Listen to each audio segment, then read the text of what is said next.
Good morning, Suprabhat, dear friends, dear students. Welcome back to our online teaching learning platform that is SM Academy YouTube English channel. विद्यार्थी मित्रो, या चॅनलवर आपण आपल्या FYBAच्या second सेमचा सगळा syllabus systematically आणि continuously शिकत आहोत. मागच्या लेक्चर्समध्ये आपण पोएट्री सेक्शनमध्ये आपल्याला अभ्यासक्रमाला असलेल्या दोनही कविता शिकलोत. पहिली कविता होती the falling of the banyan tree of Dilip चित्रेंची होती आणि दुसरी आपण ईफ शिकलो रुडयार्ड किपलिंगची. कविता सेक्शन आपलं ओव्हर झालं, त्याच्यावरचे आपण ऑब्जेक्टिव्ह प्रश्न पण शिकलो विद्यार्थी मित्रांनो. आता आपण वळूया आपल्या स्टोरी सेक्शनकडे. तर आपल्याला अभ्यासक्रमाला 2 स्टोरीज आहेत मित्रांनो या सेकंड सेममध्ये. पहिली स्टोरी आहे द थीप आणि दुसरी स्टोरी आहे आपली the gold frame. The thief ही रस्किन बॉन्ड यांची स्टोरी आहे आणि द गोल्ड फ्रेम ही स्टोरी RK लक्ष्मण यांची स्टोरी आहे. तर विद्यार्थी मित्रांनो, मी संतोष कुमार पाटील, प्रोफेसर संतोष कुमार पाटील, FYBAच्या कंपल्सरीच्या सेकंड सेमच्या या ऑनलाईन सेक्शनमध्ये आपलं हार्दिक स्वागत करतो. चला आता आपण आपल्या वळूया स्टोरी सेक्शनकडे. विद्यार्थी मित्रांनो, आज आपण द थीप नावाची अत्यंत सुप्रसिद्ध अशी रस्किन बॉन्ड यांची कथा शिकणार आहोत. The story we are going to learn the story line by line. आपण लाईन टू लाईन ही कविता ही स्टोरी आपण शिकणार आहोत आणि त्यामुळे it is not possible for me and for us to complete the story or lesson within a single video lecture. आणि त्याच्यामुळे ही स्टोरी आपण लाईन टू लाईन शिकणार असल्या कारणामुळे आपल्याला एका लेक्चरमध्ये ही स्टोरी पूर्ण करणं शक्य नाही. कारण आपण असं जर केलं तर कदाचित व्हिडिओची लेंथ वाढेल आणि कदाचित आपल्याकडे अनेक विद्यार्थी ग्रामीण भागात राहतात, काही आदिवासी भागात राहतात, त्यांना ते डाउनलोड करण्यासाठी किंवा स्ट्रीमिंग करण्यासाठी अडचण येईल. म्हणून आपण ही स्टोरी साधारणतः 2 किंवा 3 लेक्चरमध्ये कंप्लीट करणार आहोत, जेणेकरून तुम्हाला डाउनलोड करताना किंवा स्ट्रीमिंग करून ही स्टोरी समजून घेताना अडचण येणार नाही. ही स्टोरी मी आपलं लेक्चर पूर्ण झाल्यानंतर त्याचं आपण एक्सरसाइजेस ऑब्जेक्टिव्ह शिकून घेतल्यानंतर ही सगळी लेक्चर्स आपण तयार केलेल्या व्हॉट्सअप ग्रुपवर आणि माझ्या SM अकॅडमी ह्या यूट्यूब चॅनलवर मी अपलोड करेल आणि त्या सगळ्या लिंक तुम्हाला देण्यात येतील. तो dear students, dear friends, let's welcome back to our online teaching learning. आपण शिकत असलेल्या ऑनलाईन टीचिंग लर्निंग प्लॅटफॉर्मकडे मी तुमचं मनापासून हार्दिक स्वागत करतो. आणि चला आज आपण शिकूया the story the thief bye Ruskin bond. Thief म्हणजे काय? चोर. ही एका चोराची स्टोरी आहे. आता चोराची स्टोरी म्हणजे काय, तर ह्या स्टोरीचा मुख्य विषय आहे प्रत्येक माणसाला तो चोर हा काय जन्मजात चोर नसतो. Nobody is born thief. जन्मजात कोणी चोर नसतो. The situation compels him to become a thief. परिस्थिती त्याला कदाचित थीप बनण्यासाठी प्रवृत्त करते. किंवा माणसामध्ये ग्रीड असतो. Man is made of the 5 व्हायसेस. माणूस 5 विकारांनी बनलेला आहे. काम, क्रोध, माया, मत्सर, लोभ. These are the 5 vices. आणि या 5 व्हायसेस पोटी कदाचित तो कुकर्माकडे वळतो. That is not wrong, completely wrong. पण तुम्ही जर कुकर्माकडे वळाला असाल, समजून घ्या, कळत नकळत, कॉन्शियसली अनकॉन्शियसली, परिस्थितीजन्यमुळे, तर तुमच्यातला एक चांगला इनर कॉन्शियस जो आहे, अंतर्मन, चांगलं अंतर्मन, हे वेळेवर जागृत होणं सुद्धा तेवढंच गरजेचं आहे. We have a great heritage that Valya Koli became the Maharshi Bhagwan Valmiki who wrote the great epic of Ramayana and became a god. आपण त्या भारतीय संस्कृतीमध्ये येतो की जिथून वाल्या कोळी हे भगवान महर्षी वाल्मिकी झालेत आणि ज्यांनी रामायणासारखा महान ग्रंथ लिहिला.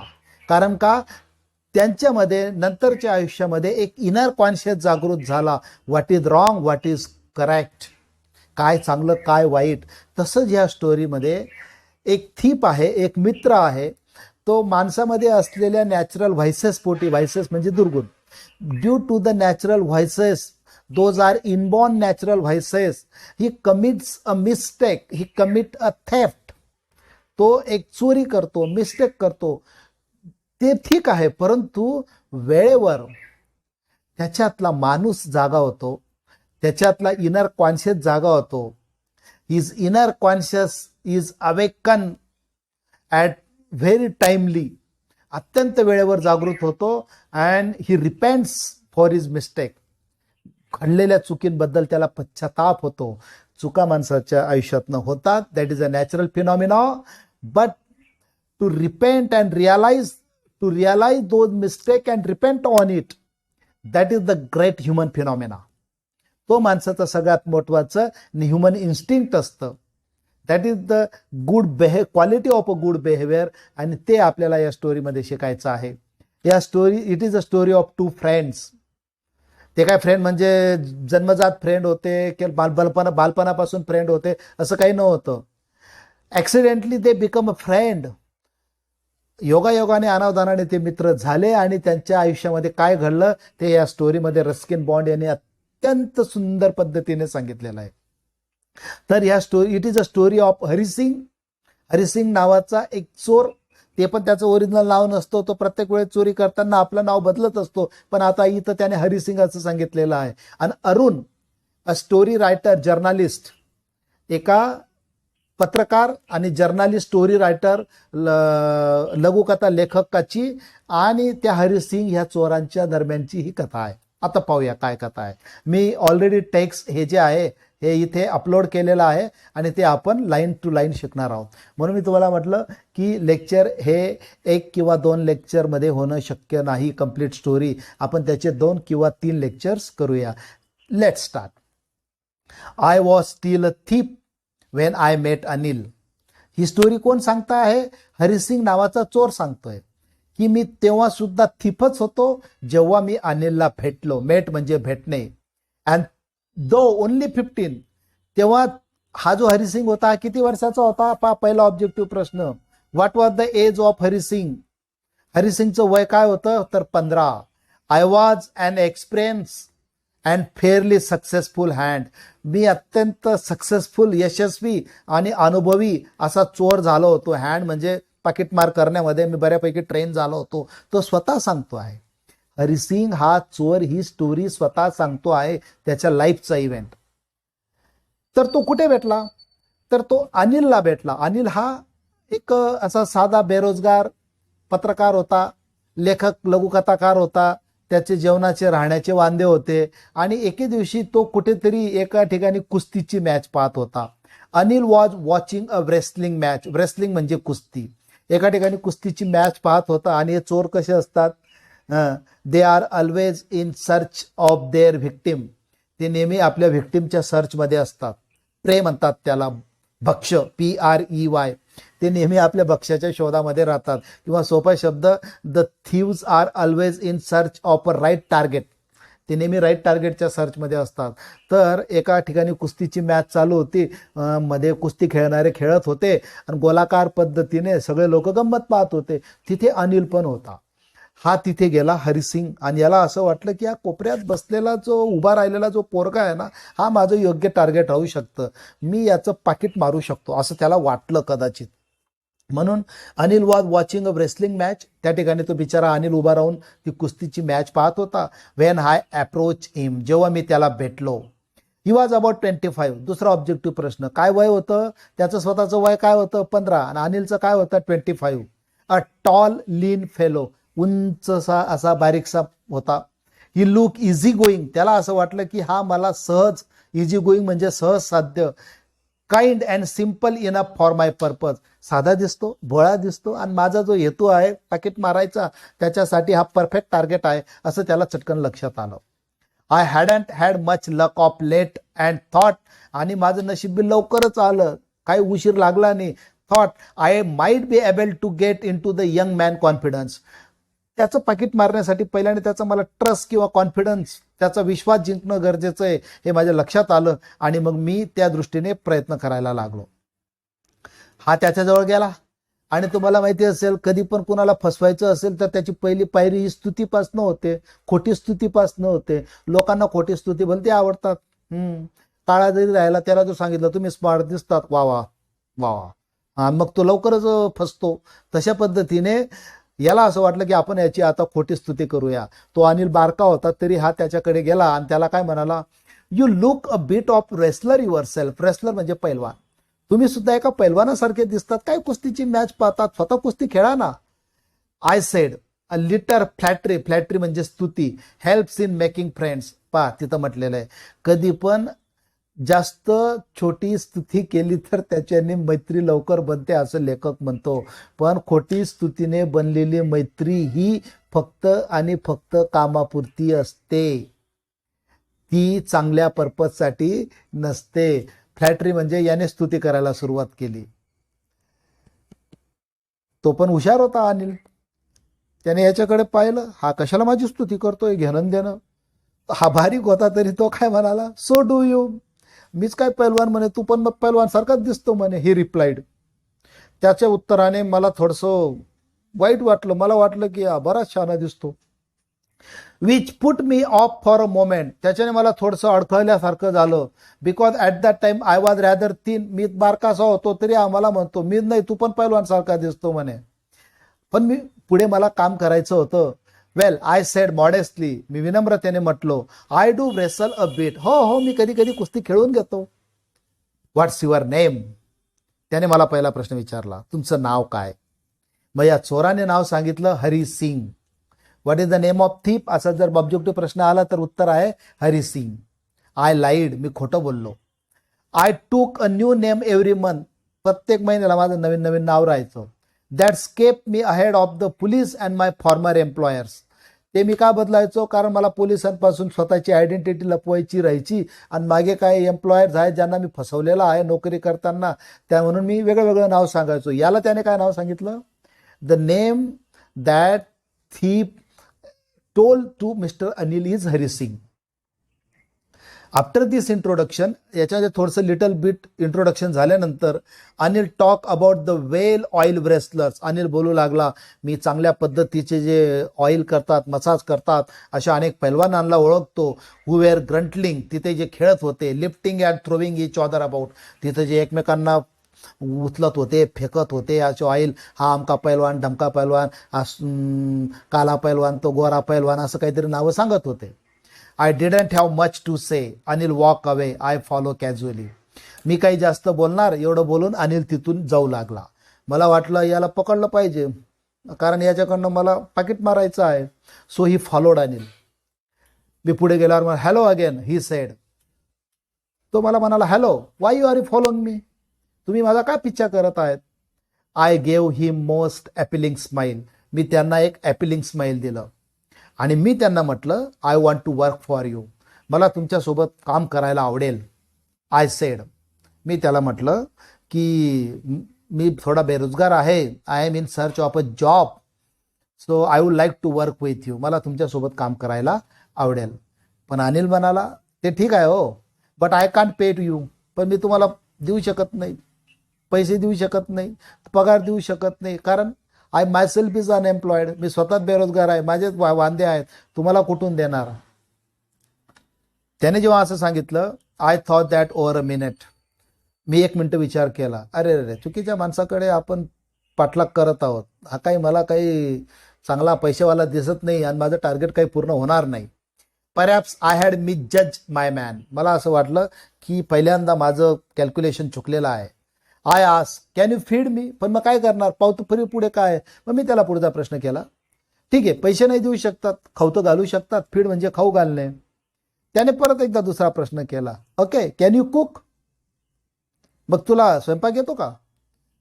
हा खोटं बोलला. I can cook. I lied again. मी पुन्हा एकदा खोटं बोललो की I can cook. If you can cook then may I can feed you. जर तू स्वयंपाक करू शकत असेल तर मी तुला खाऊ घालू शकतो, मग तू येऊ शकतो. याने विचार असा केला, he took me to his room over the Jumna sweet shop. हा ऑब्जेक्टिव्ह प्रश्न येऊ शकतो. तर तो मला त्याच्या खोलीवर घेऊन गेला. त्याची खोली कुठं होती, जुमना स्वीट शॉपच्या जवळ होती. And told me I could sleep on the balcony. घेऊन गेला आणि मला सांगितलं की तू इथे पुढे घराच्या बाहेर बाल्कनी आहे, तिथे रात्रभर झोपला तरी चालेल. But the meal I cooked that night must have been terrible. पण त्या दिवशी जेव्हा स्वयंपाक करायची वेळ आली, मील म्हणजे संध्याकाळचं ते जे जेवण केलं, ते जेवण कसं होतं, terrible. Because Anil gave it to a stray dog. बाहेर असा डॉग उभा होता, भुकेला डॉग. स्ट्रे म्हणजे भुकेला डॉग होता. मी एवढं वाईट जेवण बनवलं, कारण आय लाईड, मी ऑलरेडी खोटं बोललो होतो, I don't know anything about cooking. पण मला त्याचा कॉन्फिडन्स जिंकायचा होता, त्याच्यासोबत जायचं होतं, म्हणून आय लाईड. आणि मी जे बनवलेलं जेवण आहे ते अनिलने कुणाला दिलं? कुत्र्यांना दिलं. And told me to be off, आणि सांगितलं जा झोप. But I just hung around smiling in my most appealing way and he could not help laughing. आणि मला हसू आलं, त्याला पण हसू आलं की हा माझ्यासोबत येण्यासाठी तद्दन खोटं बोलला. He lied me that he can know the cooking, he can cook. Actually he didn't know the ABC of cooking. Later he patted me on the head. Patted म्हणजे पाठथोपटणे. त्याने माझ्या डोक्यावर हात ठेवला.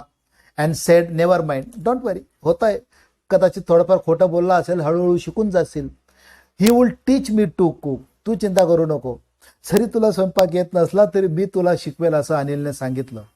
ही also taught me to write my name. आणि त्याने विचारलं का रे, do you know the writing reading? हा म्हणाला नाही, मी कधी शाळेतच गेलो नाही, मला लहानपणापासून धंदाच हा फुल time, that is pocket mark. तर तो म्हणाला he taught me to right, मी तुम्हाला शिकवेल कशाला? लिहायला. And he will soon teach me to write whole sentences and to add numbers. आणि लगेच अनिलने हरिसिंगला काही वाक्य, अक्षर ओळख, मुळाक्षरे आणि अंक लिहायला वाचायला शिकवली. I was grateful. ग्रेटफुल म्हणजे मी त्यांचा अत्यंत ऋणी राहिलो. आय न्यू दॅट, कारण मला माहिती होतं, once I could write like an educated man. हळूहळू जर याच्याकडनं मला नाही चोरी करता आली, नाही पैसा मिळाला, नाही काही मिळालं, पण जर मला लिहायला वाचायला शिकता आलं, there will be no limit to what I could achieve. त्याच्याने मी कदाचित खूप मोठं काहीतरी पुढच्या आयुष्यामध्ये मिळू शकतो, असा कॉन्फिडन्स मला निर्माण झाला. I was quite pleasant working for Anil. आणि मला अनिलसोबत काम करायला आवडू लागलं. I made the tea in the morning. दररोज सकाळी मी त्याच्यासाठी चहा बनवायचो. And then will take my time buying the day supplies. आणि तो सकाळी कामाला निघून जायचा. He gave me some money for the shopping. आणि मग त्याच्याने मी दररोजचे जे काही गरज आहे, व्हेजिटेबल, ग्रॉसरी म्हणजे किराणा, व्हेजिटेबल म्हणजे भाजीपाला, किंवा अजून इतर काही गोष्टी असतील त्या विकत घ्यायचो. Usually making a profit about ₹1 a day. तो मला काहीतरी 5-10 रुपये द्यायचा आणि सांगायचा जा ही ग्रॉसरी घेऊन ये, दूध घेऊन ये, मिल्क घेऊन ये, व्हेजिटेबल घेऊन ये. त्याच्यातनं मी सुद्धा पॉकेट मनी काढायचो दररोजचा ₹1. हा सुद्धा ऑब्जेक्टिव्ह प्रश्न येऊ शकतो. I think he knew I made little money this way but he did not seem to mind. हे त्याला पक्क माहिती होतं की हा मी दिलेल्या पैशातनं ₹1, ₹2 बाजूला काढतो, चोरून घेतो, पॉकेट मनी काढतो, पण तरी सुद्धा त्याने तसं कधीच दर्शवलं नाही. ही नेव्हर माइंड अबाउट इट. किंवा त्याच्या चेहऱ्यावरनं मला कधी जाणवलं पण नाही की बुवा मी त्या पैशातनं काही ना काही स्वतःचा पॉकेट मनी काढून घेतो आहे. This is a picture. See here is Anil. हा Hari Singh, he is a little boy. Through a picture you can understand he is teaching him how to write letters, numbers. म्हणजे एका पिक्चरच्या माध्यमातून विद्यार्थी मित्रांनो तुम्हाला चटकन समजायला सोपं होईल की तो अनिल हरिसिंगला कशा पद्धतीने, इतका लहान होता तो, ही वॉज 15 आणि हा 25, हा 25 वर्षाचा आणि हा 15 वर्षाचा. आणि तो याला शिकवत होता हळूहळू कशा पद्धतीने रीडिंग रायटिंग लिखाण करावा असं. आलं लक्षात? So you can understand. Just see the picture. Okay, see the next. Anil made money by fits and starts. तो बिचारा कसे तरी फिट्स अँड स्टार्ट म्हणजे कसे तरी थोडेफार पैसे कमवायचा. कसे कमवायचा तो? He will borrow 1 week. या आठवड्याला कोणाकडनं बॉरो म्हणजे उसने घ्यायचा. Land the next. लेंड म्हणजे परत करणे, पुढच्या आठवड्याला परत करायचा. म्हणजे त्याचंच जेमतेम चालू होतं. तोच पूर्णपणे अनएम्प्लॉईड होता, तरी सुद्धा तो एवढ्या मोठ्या मनाचा होता की त्याने याला शेल्टर दिला. He gave a shelter to Hari Singh. Actually he was unemployed. He was living somehow. तो स्वतःच कसं तरी राहत होता, तरी सुद्धा त्याने त्याला सहारा दिला, आसरा दिला. He kept worrying about his next check, but as soon as it arrived, he would go out and celebrate. तो नेहमी हा उधारी झाली की ती कशी चुकती करायची याच्यासाठी पुढच्या चेकची वाट पाहायचा. पण तो इतका समाधानी होता, त्याला थोडेफार जरी पैसे मिळाले तरी तो त्याच्यामध्ये खूप समाधानी राहायचा. It seems he wrote for magazines. तो काय करायचा? This is an objective question, लक्षात ठेवा. तो काय करायचा? तो मॅगझिनसाठी लिखाण करायचा. A queer way to make a living. राहण्यासाठी अशा पद्धतीने त्याचं जीवनमान चालू होतं. What was Anil doing for living? He was writing for magazines. One evening, एकदा काय झालं, he came home with a small bundle of notes. एके संध्याकाळी तो आपल्या हातामध्ये नोटांचं बंडल घेऊन आला. Saying he had just sold a book to publisher. त्याने सांगितलं की मी माझ्या एका पब्लिशरला पुस्तक विकलं आहे आणि त्याच्याने मला हे चांगले पैसे आलेले आहेत. ॲट नाईट आय सॉ हिम टक the money under the mattress. तेव्हा असे पैसे घेऊन आला, याला दाखवलं, पहा मी आज माझं एक पुस्तक एका पब्लिशरला विकलं आणि त्याच्याने मला हे एवढे पैसे मिळाले, पहा आता आपल्याकडे चांगले पैसे आहेत. आणि याच्यासमोरच संध्याकाळी त्याने ते पैसे मॅट्रेसच्या खाली, चटई, मॅट्रेस म्हणजे चटई, चटईच्या खाली घातले. I had been working for Anil for almost a month. I was working for Anil since last a month. एक महिन्यापासून अनिलच्या सोबत मी काम करत होतो. हा जर प्रश्न आला तर हा याचं पण ऑब्जेक्टिव्ह उत्तर असेल की किती काळापासून अनिल सोबत हरिसिंग काम करत होता. Month, 2 month, 3 month, 4 month. तर उत्तर आहे month. Apart from cheating on the shopping had not done anything in my line of work. दररोजचं 1-2 रुपये थोडंफार कमिशन मी शॉपिंगमधून जे मारून घ्यायचो ते वगळता मी मोठा हात, ज्या पर्पजसाठी मी अनिलच्या सोबत जुळलो होतो, ज्या पर्पजसाठी मी अनिलच्या घरी आलो होतो, ते काही माझं अजून साध्य झालेलं नव्हतं. I had every opportunity for doing so. मला अशा अनेक ऑपॉर्च्युनिटी आल्या होत्या. अनिल हॅड गिवन मी अ की टू द डोअर. अनिलने मला घराची किल्ली सुद्धा देऊन टाकली होती. And I could come and go so as I please. मी कधी येऊ शकत होतो, कधी जाऊ शकत होतो. You are the most trusting person I had ever met. माझ्या आयुष्यात भेटलेला, ज्याने माझ्यावर खूप मोठा विश्वास टाकलेला होता, असा तो एकमेव माणूस होता. You are the most trusting person I had ever met. And that is why it was difficult to rob him. आणि म्हणून मला त्याला लुटणं थोडं कठीण होतं. रॉब म्हणजे लुटणे. Why it was difficult for the Hari Singh to rob Anil. हरिसिंगला अनिलला रॉब करणं कठीण का होतं? Because he was the most trusted person he had ever met in his life. It is easy to rob a greedy man. इथं लेखक काय म्हणतो? एखाद्या ग्रीडी म्हणजे लोभी माणसाला फसवणं, त्याला लुटणं सोपं असतं. Because he can afford to be robbed. कारण तो त्या लायकीचा असतो. But it is difficult to rob a careless man. Sometime he doesn't even notice he has been robbed. पण अशा पद्धतीचा ज्याने पूर्ण विश्वास टाकलेला आहे, अशा माणसाला रॉब करणं कठीण असतं. Because sometime he even doesn't notice he has been robbed and that makes all the pleasures out of the work. आणि मग ज्याला कळत नाही अशा माणसाला आपण फसवण्याचं एक प्लेझर मला मिळणं शक्य होतं, ते मी ठरवलं. Well, it's time I did some real work. I told myself I am out of practice and if I don't take the money he will be only waste it on his friends. After all he doesn't even pay me. मी विचार करू लागलो की अनिलने माझ्यावर खूप मोठा विश्वास टाकलेला आहे, तरी आता काय केलं पाहिजे? मी अनिलला फसवलं पाहिजे का? पण माझ्या मनात विचार आला की I am working with Anil since a last month. मी गेल्या 1 महिन्यापासून काम करतो आहे. He hasn't paid any money to me. त्याने मला कोणता पैसा दिलेला नाही अजून. 1-2 रुपये जे कमिशन मिळवतो तेवढंच आहे. फक्त मला खाऊ घालतोय, राहू देतोय, हे व्यतिरिक्त. आणि ज्या पर्पजसाठी मी त्याच्या घरात आलो तो अजून काही साध्य होत नाहीये. आणि जर समजून घे, एवढे मोठे हा जो पैशांचा बंडल आहे, हा जर मी नाही लुटला तर हा कदाचित आपल्या मित्रांवर उडवून देईल. त्याच्यापेक्षा मग याला लुटून घेतलेलं बरं राहील, असं त्याच्या मनामध्ये हळूहळू इव्हिल विचार येऊ लागले, वाईट विचार येऊ लागले. आणि मग एके संध्याकाळी अनिल वॉज अस्लीप. अनिल झोपला होता. अ बीम म्हणजे किरण. अ मूनलाईट स्टेप्ड म्हणजे आत येणे. Over the balcony and fell on the bed. एक बाल्कनीमधून असा चंद्राचा प्रकाश बेडवर येत होता. I sat up on the floor. मी बाहेर बाल्कनीत झोपायचो, दार उघडच राहायचं. घरामध्ये अनिल झोपलेला होता. आय सॅट अप, मी बसलो फ्लोअरवर. कन्सिडरिंग द सिच्युएशन, परिस्थितीचा विचार करू लागलो की how to steal the money those are kept under the mattress. ज्या मॅट्रेसच्या खाली पैसे ठेवले त्याला स्टील म्हणजे काय, STEAL, स्टील म्हणजे कसे चोरता येतील. If I took the money I could catch the 10:30 express to Lucknow. हा सुद्धा ऑब्जेक्टिव्ह प्रश्न येऊ शकतो. पैसे चोरल्यानंतर कुठे जायचा प्लॅन होता हरिसिंगचा. त्याचं लक्षात आलं की आता 9-9:30 वाजलेले आहेत, 8:30-9 वाजलेले आहेत. मी जर हे पैसे मॅट्रेसच्या खालून चोरून घेतले तर 10:30 वाजता लखनौला जाण्यासाठी एक्सप्रेस आहे आणि मी त्याच्यातनं पळून जाऊ शकतो. Slipping out of the blanket I crept up to the bed. त्या ब्लँकेटच्या खाली झोपत असताना क्रेप म्हणजे हळूहळू लपत येणे किंवा सरपटत येणे. Anil was sleeping peacefully. मी असं त्या ब्लँकेटच्या खालून हळूहळू सरपटत बाल्कनीमधून बेडपर्यंत अनिलपर्यंत आलो. Anil was sleeping peacefully. Anil अत्यंत आरामात झोपलेला होता. His face was clear and क्लाईन.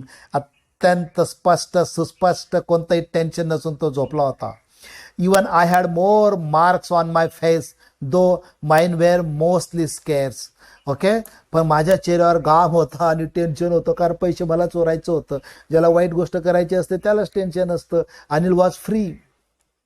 My had slid under the mattress. हळूवारपणे मी हात त्या चटईच्या खाली घातला. Searching for the note search करू लागलो. वेन आय फाउंड देम, आणि जेव्हा माझ्या हाताला बंडल लागलं, I Drew them out without a sound. कोणताही आवाज न करता हळूवारपणे ते बंडल अनिलच्या मॅट्रेसच्या खालून काढलं. Anil was in a dark sleep. तो बिचारा गाढपणे शांतपणे झोपलेला होता. And side in is sleep. Anil side in is sleep. आणि त्याने झोपेमध्ये थोडंफार साईड म्हणजे एक असा श्वास घेतला. And turn on his side towards me. आणि नेमका माझा हात जिथे होता त्या बाजूला तो वळाला. I was started and quickly crawl out of the room. हळूवारपणे मी हात काढला आणि असं सरपटत रूमच्या बाहेर बाल्कनीत आलो. When I was on the road, ते पैसे घेतलो डायरेक्ट रोडवर झालो. I came on the road. I began to run. मी जोरजोरामध्ये पळायला लागलो. I had the notes at my waist. ते नोट्स जे होते ना ते माझ्या कमरेमध्ये held there by the string of my pyjamas जो घातले. पायजमा म्हणजे काय, पॅन्ट. त्याला पायजमा का म्हणतात, कारण त्याच्यात आपले दोघं पायजमा होऊन जातात म्हणून पायजमा म्हणतात. तर त्या पायजमा जो होता त्या पायजमामध्ये आम्ही ते दोघं नोटांचं बंडल ठेवलं. I slowed down to a walk. मी पळू लागलो अँड काउंटर द नोट्स. चालता चालता नोटा मोजू लागलो. 600 रुपीज इन 50s. साधारणतः 50 रुपयाच्या त्या 600 रुपये होते. How many notes were there, 600 rupees, 50 रुपयाच्या. I could live like an oil rich Arab for a week or two. आणि माझ्या मनात विचार आला, झालं काम. ज्या कामासाठी अनिलच्या सोबत मैत्री केली, ज्या कामासाठी अनिलच्या घरी आलो, कसं का असे ना 1 महिना मला तरसवलं पण मी मिळवलं शेवटी. 600 रुपीज आय हॅव गॉट. माझ्याकडे 600 रुपये आहेत आणि 600 रुपयामध्ये मी कमीत कमी 1 महिना तरी, नॉट महिना, वीक ऑर टू, 2 आठवडे तरी एखाद्या रिच अरब कंट्रीमधले शेख जसे रिच असतात तसा राहू शकतो, असा विचार अनिलच्या मनामध्ये आला. So dear friends, up to this is the first part of the lecture. We will continue into second part of the lecture. कारण मी ऑलरेडी सांगितलेलं आहे, I have already clarified, if we will continue the whole story in a single lecture, the video could be long and it could consume a big memory, big MBs. Therefore I am wrapping the first part of the lecture here. की कुठपर्यंत पहिलं lecture part end झाला. अनिलने पैसे मिळवले, चोरले आणि पळत पळत रस्त्यापर्यंत आला. Do you get the first part of the theft? लक्षात आलं असेल ना. Now we will continue for the second part in the second lecture. Thank you for watching the SM Academy YouTube channel, online teaching learning platform of learning language and literature. Thank you friend. See you soon again into the part 2 of the story, The Thief. Thiefच्या दुसऱ्या पार्टमध्ये आपण